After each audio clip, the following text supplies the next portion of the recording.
येनाक्षरसमाम्नायमधिगम्य महेश्वरात् कृत्स्नं व्याकरणं प्रोक्तं तस्मै पाणिनये नमः। येन नटराज ఇది మీనింగ్ అది ఇది తెలుగులో చెప్పండి. ఓకే. ఎవరి చేత అయితే నటరాజ రూప శివుని నుండి వర్ణమాల యొక్క జ్ఞానమును పొంది సంస్కృత భాష యొక్క సంపూర్ణ వ్యాకరణము చెప్పబడిందో ఆ పాణిని మునిని నేను నమస్కరిస్తున్నాను. ఓం నమస్తే అండి అందరికి. అయితే మనము ఇందులో ఒక్కసారి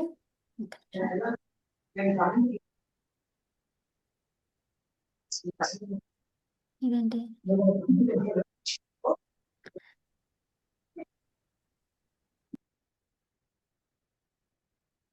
ఓకే. సో ఇప్పుడు ఇది మనము లింగానుశాసనం అనేది చూస్తున్నాము. ఈ లింగానుశాసనములో లింగము గురించి ఉంటుంది అని తెలుసుకున్నాం కదా. ఈ లింగం అనే శబ్దం ఎలా ఏర్పడింది చెప్తారా ఎవరైనా?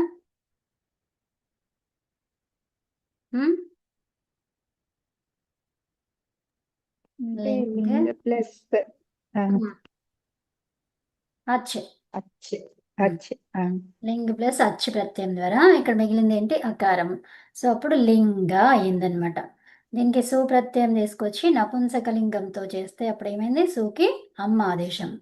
సో కాబట్టి ఇక్కడున్న ఆ కలిపి ఏమైపోయింది ఏ సూత్రం ద్వారా? అతో లోపయ అతో గుణే గుణం కదా. అతో గుణి అన్ని మిక్స్ గుణమయ్యి అప్పుడు లింగం అనేది వచ్చిందనమాట. సో లింగం అనే శబ్దం వచ్చిన తర్వాత ఈ లింగం అనేది ఏమన్నారు, ఇది ఎవరి ద్వారా చెప్పబడింది మరి లింగానుశాసనం అనేది? పాణిని మహర్షి ద్వారా చెప్పబడింది అనమాట. ఇది లింగానుశాసనం అనేది పంచోపదేశాలలో ఒకటి కదా. ఏమున్నాయి ఆ పంచోపదేశాలు?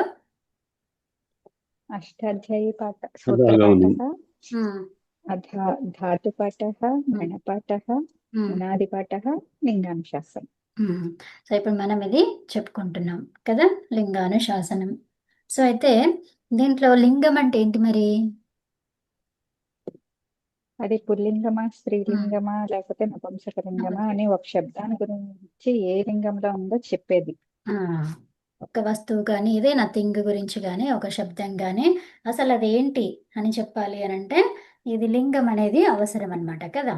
సో కాబట్టి ఈ లింగము అనేది తీసుకొచ్చారు. సో మరి దాన్ని ఆ వస్తువుని ఎలా డిస్క్రైబ్ చేస్తావు అని అంటే ఆ లింగం ద్వారా అని చెప్పారు. సో మరి ఆ లింగము లేకుండా కూడా కొన్ని ఉంటాయా? ఉంటాయి. వాటిని ఏమంటాము? అవ్యయాలు, నిపాతాలు. ఏంటివి? నిపాతాలు, అవ్యయాలు. సో నిపాతాలు అవ్యయాలు అవుతాయి. సో నిపాతాలు అంటే ఏంటి మరి? అద్రవ్యవాచిని, ద్రవ్యము కానిది. ఓకే. సో ద్రవ్యం అంటే ఏంటి మరి? ద్రవ్యం అంటే లింగము నంబరు ఉండేది. ఓకే. ఏకవచనమా, ద్వివచనమా, బహువచనమా అని చెప్పుకునేది ద్రవ్యం అన్నమాట, ద్రవ్యవాచి. ఇది అద్రవ్యవాచి ఎవరు? నిపాతాలు. ఓకే. ఓకే. సో అలా అందుకనే లింగంలో లింగముతో లేనివి కూడా ఉంటాయా అంటే ఉంటాయి. ఓకేనా. సో ఈ లింగము 3 విధాలుగానే చెప్పుకున్నాము. స్త్రీలింగము, పుంలింగము, నపుంసకలింగము. సో ఈ లింగం అనేది మరి ఏంటి? అది ఎలాంటి సూత్రం అది లింగం అనేది?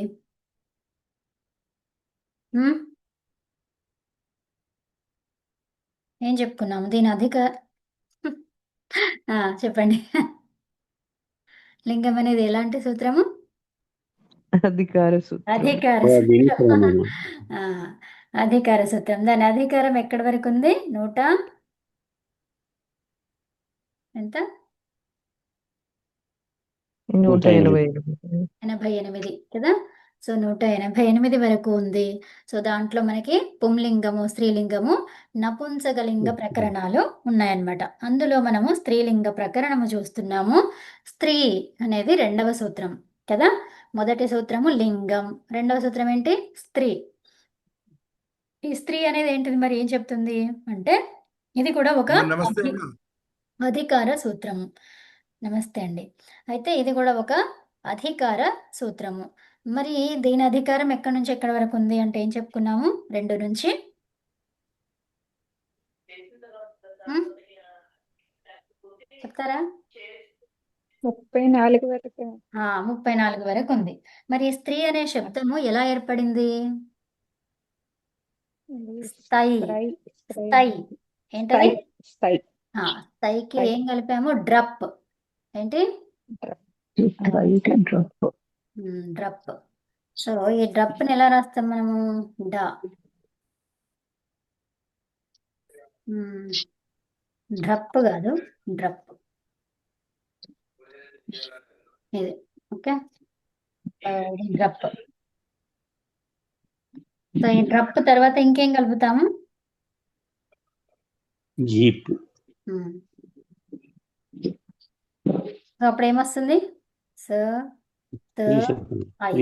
స్థై. ఓకే. స్థై డ్రప్. దీంట్లో ఏం లోపం అవుతాయి? ఇంకా ఐ అనేది స్థై అనేది ఇలా ఉందనుకోండి. సో అప్పుడు అది ఏం లోపమైంది? ఐ అనేది లోపం అయిపోయింది. స్థ అనేది మిగిలింది. అవునా? స్థ తర్వాత డ్రప్లో ఏం మిగిలింది? డ్ర మిగిలింది. పకారము ఫలంత్యం. సో రేఫ మిగిలింది. ఆ తర్వాత ఏపులో నుంచి ఈ మిగిలింది. ఈ మొత్తం కలిపేస్తే ఏమైంది? స్త్రీ అయింది.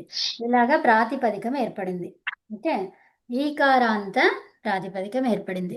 ఎప్పుడైతే ఈకారాంత ప్రాతిపదికలు తీసుకున్నాం అనుకోండి, అప్పుడు నదీ శబ్దం ఎలా వస్తుంది? నదీ శబ్దం ప్రథమ విభక్తి ఏకవచనం ఏంటి?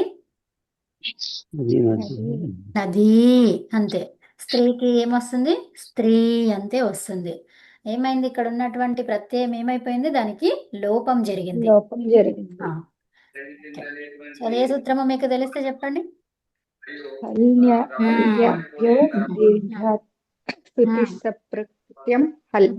అంతే. ఓకేనా? ఉత్తమ. ఎక్కడి నుంచి శబ్దం వస్తుందా? ఓకే.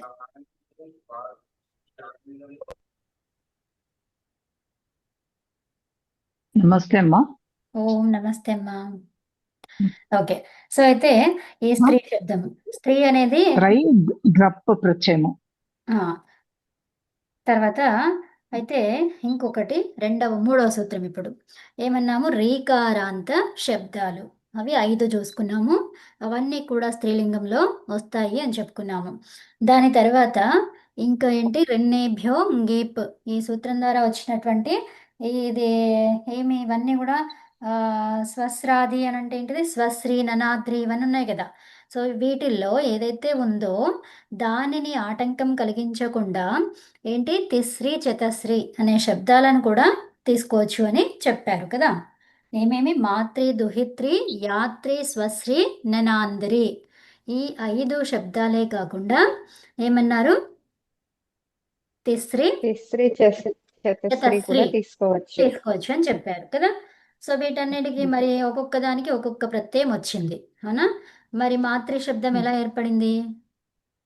మాతృ శబ్దానికి మాన్ త్రిచ్ కలపడం వల్ల మాతృ శబ్దం ఏర్పడింది. ఓకే. సో దుహ్ త్రిచ్ 2 కలపడం వల్ల దుహిత్రి శబ్దం ఏర్పడింది. ఆ తర్వాత యత్ రిన్ అనే ధాతు, యత్ అనేది ధాతువు, రిన్ అనేది ప్రత్యయం. అది కలపడం వల్ల యాత్రి అనే శబ్దము ఏర్పడింది. అలాగే స్వశ్రీ. స్వశ్రీలో ఏంటి? స్వస్ రి అనేది ధాతువు, తర్వాత రి అనేది కలపడం వల్ల స్వశ్రీ అనే శబ్దము ఏర్పడింది. అవునా? రిన్, రి అంటే రిన్ అనమాట. ఓకే. తర్వాత ననాంధ్ర శబ్దం ఎట్లా ఏర్పడింది మరి? నా నా నా అనేది ఏంటిది? అదొక ఏంటి? అవ్యయం. అవునా? సో అవ్యయం అనమాట. తర్వాత నంద్, నంద్ అనేది మీరు రాస్తున్నారా? లేదు, ఆల్రెడీ రాసినటువంటి నోట్సే అది మీకు ఉంది. నంద్ సూత్రం ఇది కనబడతలేదు. ఒక్కటే కనిపిస్తుంది. అవునవును, మిగతా కనబడతలేవు. అవునవును, నేను షేర్ చేస్తలేను. అది ఎక్స్ప్లెయిన్ చేస్తున్నారు. అటు ఇటు జరుగుతుంది కదా, అందుకే షేర్ చేయట్లేదు నేను. సరిగ్గా గంట సేపు అవుతుంది మళ్ళీ. ఓకే. సో అయితే ఓకే. యా సో ఇప్పుడు ఇలాగా శబ్దాలు ఏర్పడినవి. తర్వాత 4వ సూత్రం ఏంటిది? అన్యో ప్రత్యయాంత ధాతుః. ఏమన్నాము 4వది? అన్యో ప్రత్యయాంత ధాతుః. అన్యు అంటే ఏమొస్తుంది అక్కడ? అని, ఊ అన్నమాట. అని ఊ ఆ! ఈ రెండు. 2 కూడా ప్రత్యయానికి అంతములో ప్రత్యయాంతం. అవునా? ఈ ప్రత్యయం ఎక్కడుండాలి? అంతములో ఉండాలి. శబ్దానికి అంతములో ఉండాలి. సో వాటినేమన్నారు? స్త్రీలింగము అన్నారు. అవునా? అర్థమైందా? సో దానికి అంతే. ఉదాహరణగా ఏం చెప్పుకున్నాము? సరణి, ధరణి, ధమని. స సరణి అంటే ఏమొచ్చింది ఇక్కడ? సరణి. అని హ్మ్. అని అని వచ్చింది.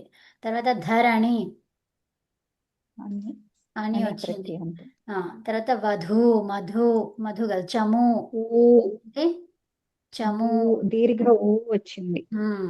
తర్వాత మధు, మధు కాదు వధు కదా, వధు, వధు. వధు చము ఈ ఆ, రెండు. సో ఇవి 2 అవునా? సో ఇట్లాగా ఏమన్నాము? ఇయం. ఇయం అంటే ఏంటి? ఇయం సరణి, ఇయం ధరణి, ఇయం చము, ఇయం వధు అని చెప్పుకున్నాం. అవునా? ఉం. ఇయం అంటే స్త్రీలింగం కదా. అంతే. ఓకే, ఉత్తమం. నెక్స్ట్ ఏం చెప్పుకున్నాం ఇంకా? ఇంకా అశని భరణి అరణ్య అరణయ. అశని భరణి అరణయ పుంసి చ. ఏంటి అశని భరణి అరణయ పుంసి చ ఏం చెప్తుంది మరి?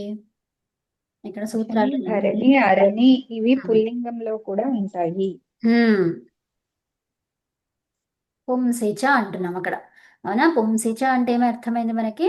పుంలింగంలో కూడా ఉంటాయి అని అర్థమైంది. అవునా? ఇక్కడ సూత్రాలు ఉన్నాయి చూడండి. ఒక్క నిమిషం. సో ఇప్పుడు మనకి ఏం చెప్పుకున్నాము? అశని భరణి అరణయ. ఓకే, పుంసి చ ఇది చెప్తున్నాం మనం. అవునా?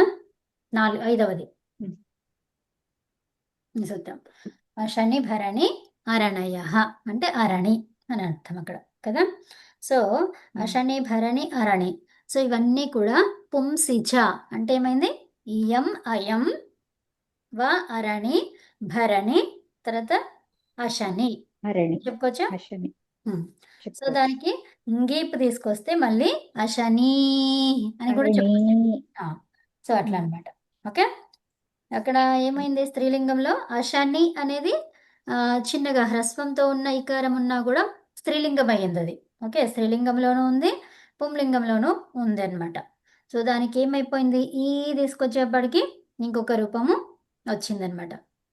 అర్థమైందా? ఉం. ఉమ్. అయితే దీన్ని ఏమంటాము? ఈకారాంత స్త్రీలింగాలు, ఈకారాంత స్త్రీలింగాలు అంటాం కదా. అర్థమైందా? సో అవునండి. తర్వాత మిన్యంత. ఏంటది? మిన్యంత అంటే ఏమంటున్నాము? అంతం. ఏమంతంలో ఉండాలి? మీ తర్వాత ఉం. ని. అవునా? సో మీ ని రెండు అంతంలో ఉండాలి. అంటే రెండు ఒక దాంట్లోనే గ్లాని కాదు. హాని మీ గాని నీ గాని అనమాట. ప్రత్యయాంతాలు ఉండాలి. సో వాటిని ఏమంటారు? స్త్రీలింగం అంటాం అనమాట. సో అలాంటివి ఏమున్నాయి మరి? భూ. భూ అనే దానికి మీ అనే ప్రత్యయాన్ని తీసుకొస్తే ఏమొచ్చింది? భూమి. భూమి భూమి. గ్లై అనే శబ్దానికి ని, గ్లాని గ్లాని. గ్లాని. తర్వాత భూమికి మళ్ళీ ఇంగీపు తీసుకొస్తే ఏమవుతుంది? భూమి దీర్ఘం.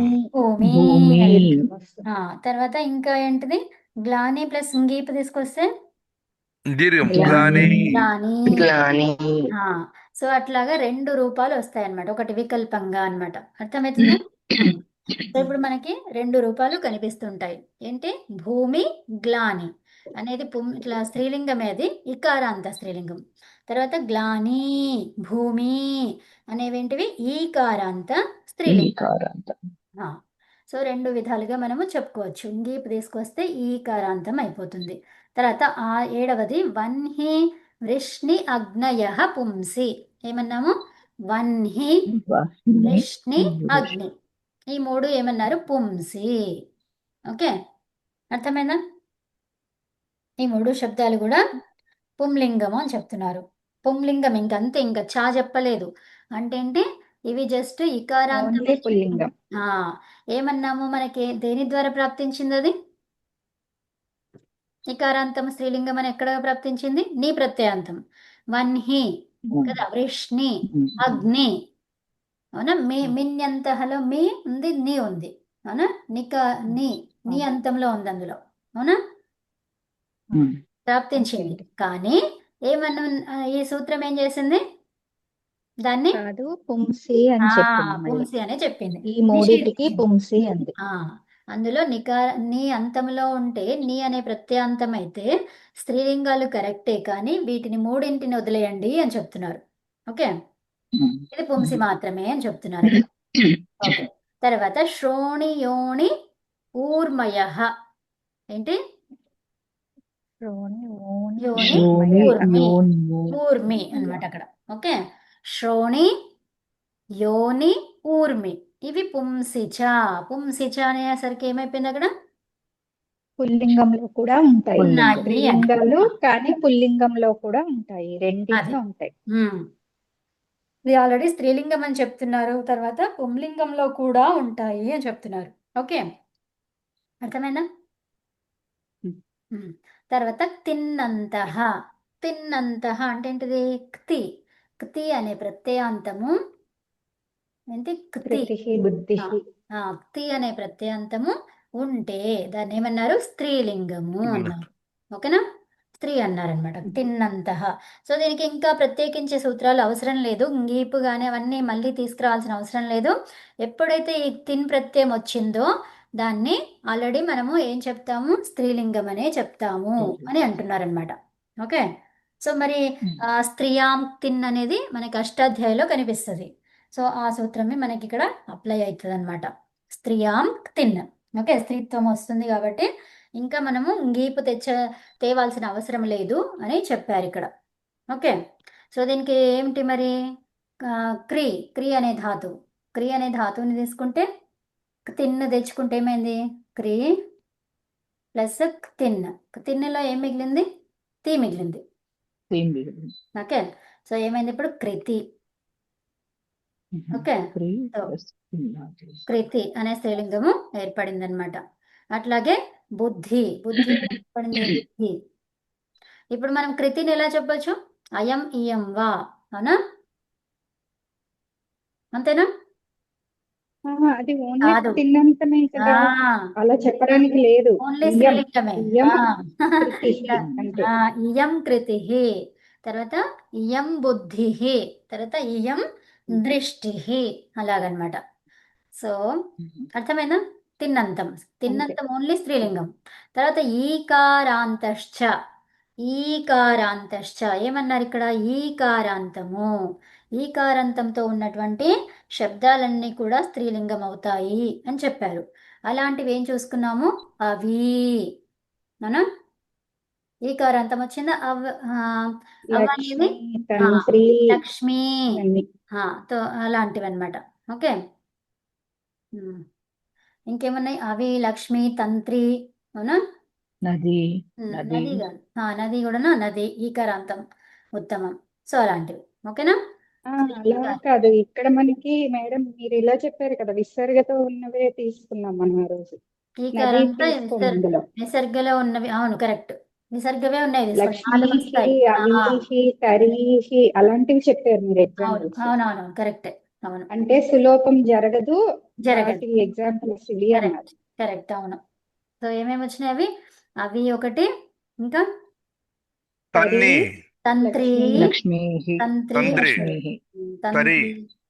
తంత్రి ఎట్లా రాస్తాం మనం ఇది అంతేనా మధ్యలో నకారం పెట్టాలేమమ్మా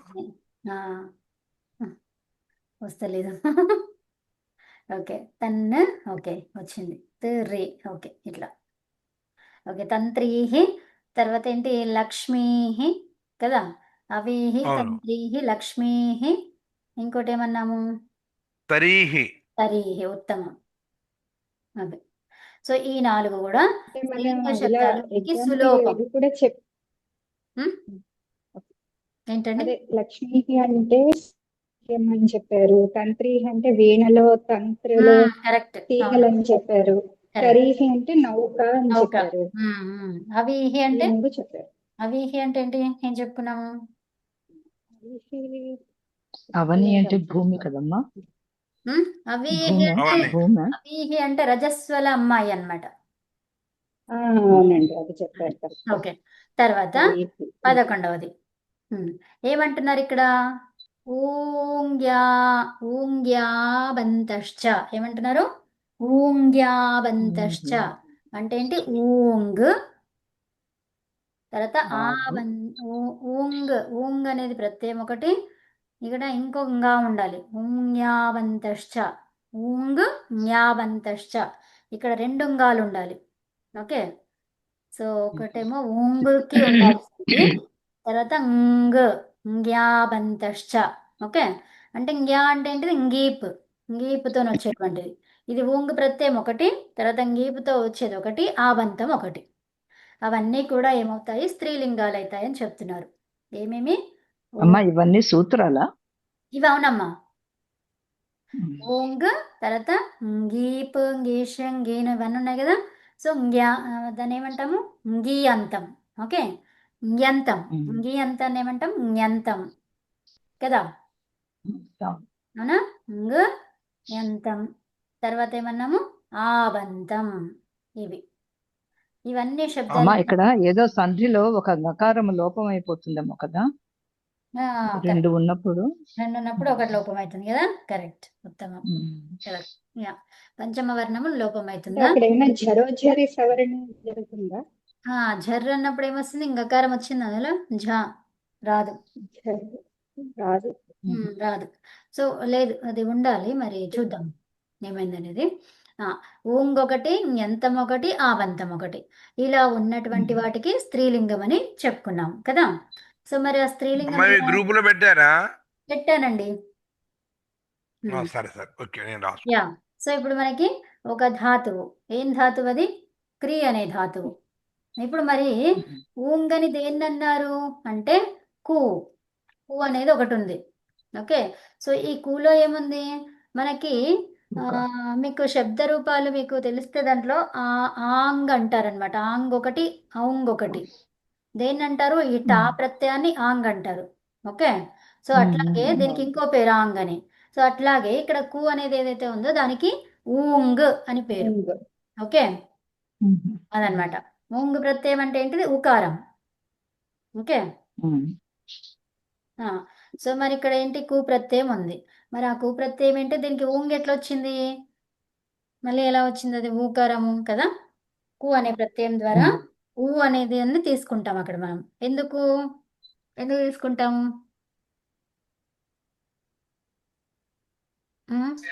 ఏదైనా సూత్రం స్త్రీలింగం ఉందేమో. చేయటానికి. ఇంకా వేరే సూత్రం ద్వారా అది ఊంగ్ అన్నది.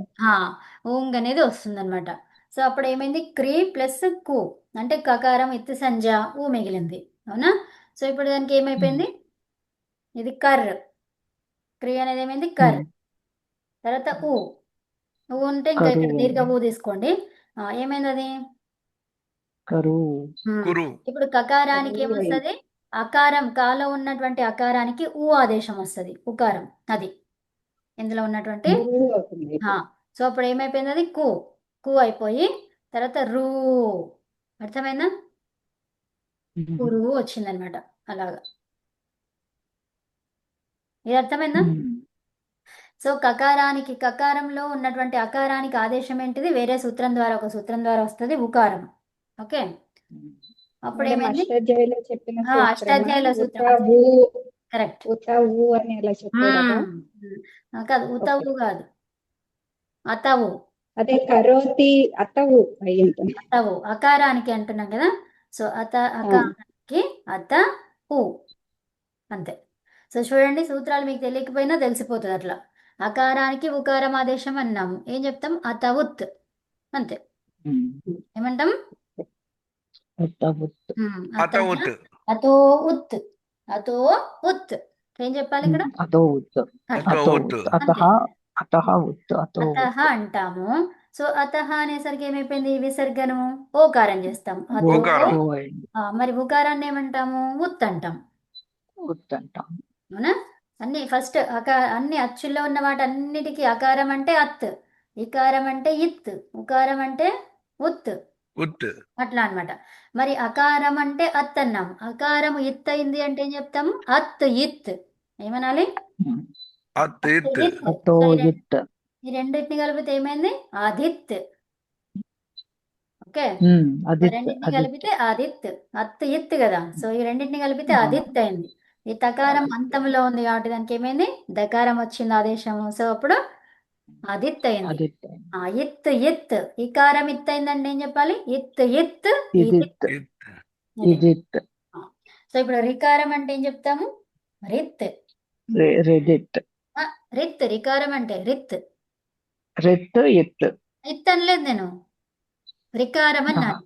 ఏం చెప్తారు? అయితే రి రి కాదు, రి రిత్. అంతే. రికారము అంటే అమ్మా రికారం ఎట్లా వ్యంజనం. చెప్తారు మీరు? అంతే.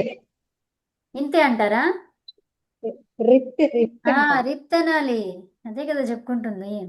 రికారము రిత్ ఇత్ అయితే రిత్ అంతే. రిత్ ఇత్ అనలేదు నేను, ఇప్పుడు జస్ట్ రికారం అన్నాను. ఏం చెప్తారు?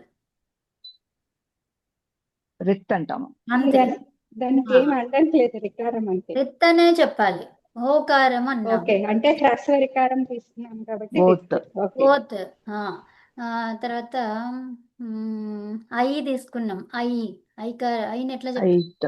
ఐత్. ఐత్. ఐత్. ఓకే, అంతే. అయితే అర్థమైందా?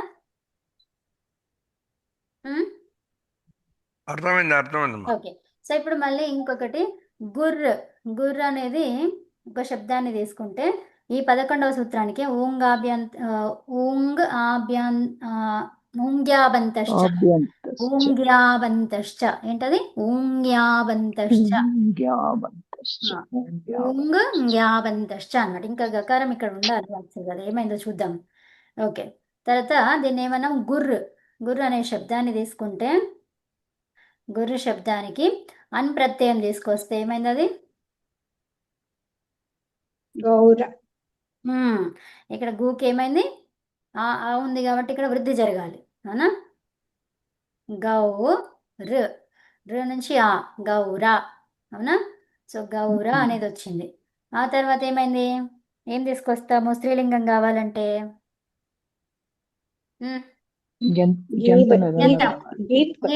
ngీప ఆబంతమా ఏం చేస్తాము? ngీపు తీసుకొస్తాం కాబట్టి ఈ మిగిలింది. అంటే ఏమైంది? గౌరీ వచ్చింది, అవునా? స్త్రీలింగం అలా వచ్చింది అనమాట. ఓకేనా? ఆ తర్వాత భిద్. ఏంటమ్మా? ఫస్ట్ గుర్ర అది గౌరీకి. అవును, కరెక్ట్.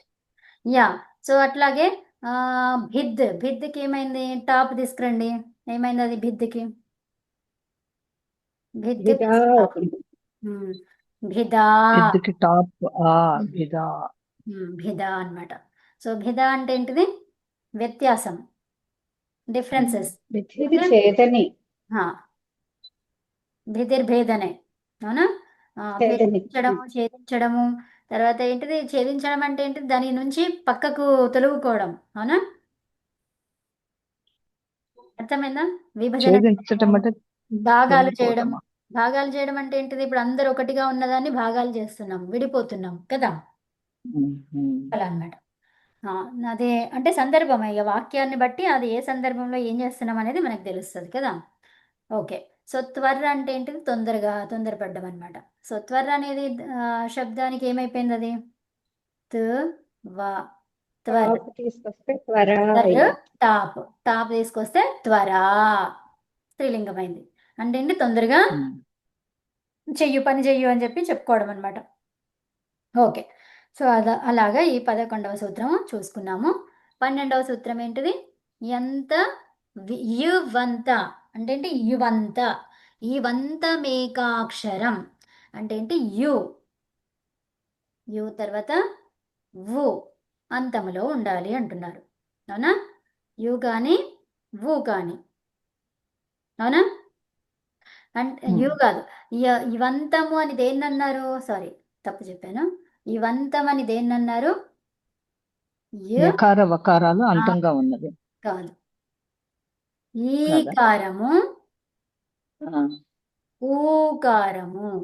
ఈ రెండు ఓహో. అంతంగా ఉంటే, ఓకే, దేంట్లోనైనా ఈకారం గాని ఊకారం గాని అంతములో ఉంటే వాటిని ఏమన్నారు? ఈవంతము అన్నారు. యంతం. ఇవంతం, ఇవంతం అన్నారు. ఓకేనా? సో అయితే మరి అలాంటివి ఏమున్నాయి ఉమ్, మరి? ఇవంతం అంటామా ఇవంతము అంటామా? ఇ ఇ ఏం చెప్పాలి? వంతం. ఈ యువంతం ఇవంతం యు అనకుండా ఇవంతం ఇవంతం. ఇవంతం ఉమ్, ఇవంతం అంటాం.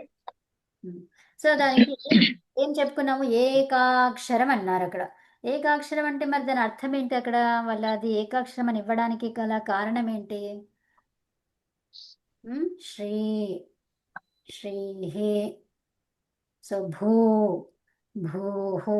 ఓకే, సో ఇలాంటివి ఈకారాంతము ఊకారాంతంలో ఏకాక్షరము అని చెప్పారు ఇక్కడ. అవునా? ఏకాక్షరం అని ఎందుకు చెప్పుంటారు చెప్పండి. అదే అర్థం కాలేదు మేడం. ఎందుకంటే షకార, రేప, ఈకార, విసర్గ ఇన్ని ఉన్నాయి కదా మనకి. అట్లా కాదు, అట్లా కానీ కాదు. ఈ ఆహా, ఆహా, ఇది సూది తీసుకొచ్చాం వేరేది, అంటే స్త్రీలింగం చేసుకున్నాం. ఇక్కడ ఈకారం అయితే ప్రత్యయం అది. షకార, రేప, ఈకార కదా, సో అది ఇప్పుడు ఏకాక్షరం అవుతుంది అని చెప్పారు ఈ సో ఇప్పుడు సూత్రంలోకి. తర్వాత ఈ బంతం, ఈ అనేది ప్రత్యయం అది. ఓకే, ఈ ప్రత్యయం. తర్వాత భూ. ఓకే, సో భూకి ఏమొచ్చింది? ఊకారం వచ్చింది, ఊ ప్రత్యయం. ఓకే, అంటే అర్థమవుతుందా? ఇవి మనకి సుప్పు ప్రత్యయాల ఈ ఊ అనేది కాదా? ఏవి ఈ ఊలు అనేవా? కాదు, ఆ, ఈ కాదు. ప్రత్యయాలు. ఈ ఓకే, ప్రత్యయం ఊ ప్రత్యయం. అంతే. ఓకే, సో ఈ ప్రత్యయాలకి సుప్పులు కలుపుతున్నాము, విసర్గలు వచ్చినాయి అప్పుడు. అంతే. ఓకే. సో ఎందుకు వీటికి వస్తాయి మళ్ళీ? శ్రీహి, భూహు అనే వాటికి వస్తాయి మళ్ళీ. ఓకే, వీటికి అక్కడ విసర్గ లోపం కాదనమాట. ఓకే, కాదు, వీటిని ఏకాక్షరం అని ఎందుకన్నారు? ఎందుకన్నాం అదే చెప్పండి. ఇప్పుడు ఎందుకన్నారు అట్లా? మళ్ళీ పృతుశ్రీ అనేది కూడా మళ్ళీ అది స్త్రీలింగమే అవుతుంది అని చెప్తున్నారు. ఓకే, సో అది కూడా పృతుశ్రీ, ప్రాప్తుభూ ఇవి కూడా స్త్రీలింగాలే అవుతున్నాయి అన్నారు. మరి ఏకాక్షరం అని చెప్పడానికి గల కారణం ఏంటి అంటే ఏమన్నారు? ఇక్కడ ఏకాక్షరం అంటే ఏకాక్షరం ఏంటిది? ఇది ఈకారాంతము ఊకారాంతం అనేది ఏకాక్షరం. ఉమ్, ఏకాక్షరంలో ఉన్నటువంటి ప్రత్యయాలు అవి. ఉమ్, ఓకే, ఇక్కడ ఏమన్నాము? యు అంతం ఏకాక్షరం. అర్థమవుతుందా? యు అంత ఉమ్. ఏకాక్షరం ఏంటిది? ఈ గాని ఊ గాని ఏంటి? ఒక్కొక్క అక్షరాలే ఉన్నాయి ప్రత్యయాలు కదా. అంతంలో ఉన్న ఏకాక్షరములు అన్న. అట్లానే అర్థం అక్కడ. ఎందుకంటే ఇప్పుడు మనకి ఈ పృతుశ్రీ ఉంది, అవునా? ప్రీతిశ్రీ ఉంది. ప్రీ, తు, శ్రీ. సో ఈ పృతుశ్రీ అనేది ఏకాక్షరం ఎక్కడైంది? కాలేదు. ఈకారం ఈ అంతం కాదు. ఏదైతే ఉందో అదనమాట. ఉమ్, అర్థమైనా? ఉమ్, అది ఏకాక్షరం అంటున్నారు. మరి మిన్యంతహలో కూడా ఏమైంది? ఏకాక్షరం లేదు అక్కడ.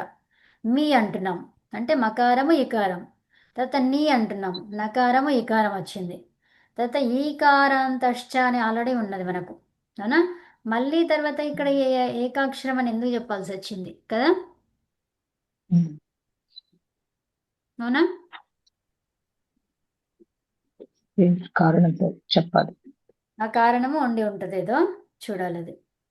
ఓకే, సో ఇప్పుడు చూద్దామా ఇంకోటి 23వది. ఆ, 13. 13, సారీ. 13 ఏకాక్షరం అని ఎందుకన్నారు అనే విషయాన్ని చూద్దాం.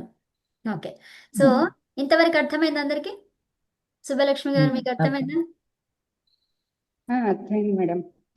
సో ఇందులో మనము ఇవి ఇంతకుముందు చెప్పినవి మీరు ఒకసారి మళ్ళీ చెప్తున్నారండి? అంతే, ఇవాళ మొత్తం రివిజన్ అయింది, ఫస్ట్ నుంచి ఇప్పటి వరకు రివిజన్ అయింది. ఇది ఒకటి మనము ఏకాక్షరం అని ఎందుకు అన్నారు అక్కడ కదా, అది చూడాలి. వింశతి, వింశతి ఆది, ఆదిహి ఏమన్నారు? ఆనవతే. నవతే. వింశతి ఆది ఆనవతేహే ఏమంటున్నారు ఇక్కడ? వింశతి. వింశతి అంటే ఎంత? 20. 20. 20. తర్వాత ఆది అంటే వింశతి నుండి మొదలుకొని, ఆది. ఆనవతేహే అంటే వరకు. అంటే ఏమన్నాను? వరకు ఆకృతి అంతవరకు గణము ఆకృతి గణము ఆకస్మాది గణాలు అవి చెప్పుకున్నాం కదా. సో దాంట్లో ఏమన్నా ఆకుస్మిక ఆగర్వీయ ఆ, ఆకుస్మీయ ఆకుస్మీయ సో ఏమన్నాం అక్కడ ఆ అంటే వరకు, ఎంతవరకు నవతి, నవతే అంటే 90 90 వరకు, 90 20 నుంచి 90 వరకు ఏంటంట స్త్రీలింగాలు. వింశత్యాదిరానవతే అవన్నీ స్త్రీలింగ శబ్దాలు. నవతేహే అంటే 90 వరకు ఇవన్నీ కూడా స్త్రీలింగ నంబర్స్ అని చెప్తున్నారు. ఓకే, అర్థమైందా? సో అది మనము దగ్గరికి వెళ్దాం. వింశత్యాదిరానవతే సో మనము ఆ సూత్రం దగ్గరికి వెళ్దాం ఇప్పుడు. ఇది ఒకటే సూత్రం అవుతుందేమో ఈరోజు, చాలు.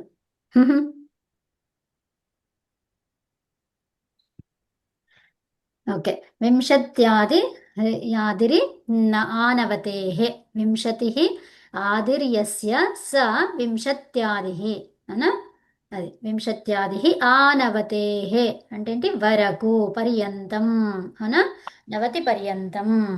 ఆంగ్ ఏంటిది, ఆంగ్ మర్యాదాభి విద్యోరి ఇతి బలాత్ అని చెప్తున్నారు. ఏంటిది అక్కడ ఏమొచ్చింది, ఇదొక ఆంగ్ ఆంగ్.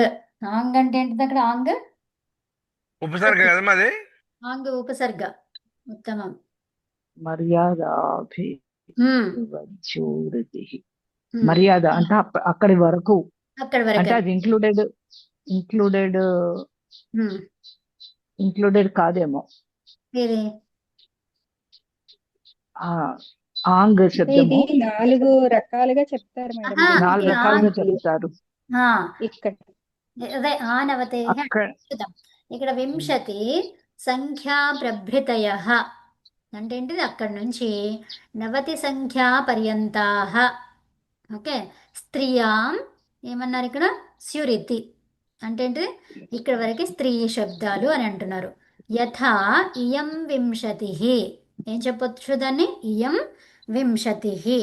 తర్వాత 12 ఏమన్నారు, పరిణామస్య, ఇదేంటి, పరిమాణస్య పరిమాణమస్య పరిమాణస్య ఆ, ని అంటే నిఘంటువు అనమాట, సిద్ధి. తర్వాత ఏవమేవ 30, 40, 50, 60, 70, 80, 90 సంఖ్యాశబ్దాः స్త్రీలింగాः భవంతి. భవంతి. అర్థమైందా? తర్వాత తర్వాత వింశత్యాదిభ్యో నా ngీప్ అంటే ఏంటిది, మళ్ళీ తర్వాత దానికి ngీప్ అనేది అవసరం లేదు. ఓకే, వింశతిః లేకర్ 90 సంఖ్యా పర్యాంత సంఖ్యేయ శబ్ద స్త్రీలింగ హోతే హే, అంతే. ఆ విషయం చెప్పినటువంటి అక్కడ స్త్రీలింగం వరకు ఉంటుంది, స్త్రీలింగం అని చెప్తాము. వింశతిః, 30, 40, అవునా? సో వీటిని ఏమని అవును చెప్పాలి, అవును. ఇవన్నీ స్త్రీలింగం అని చెప్పాలి. అందుకే దాని రూపము కూడా తీసుకుంటే ఎట్లా వస్తుంది, స్త్రీలింగ రూపమే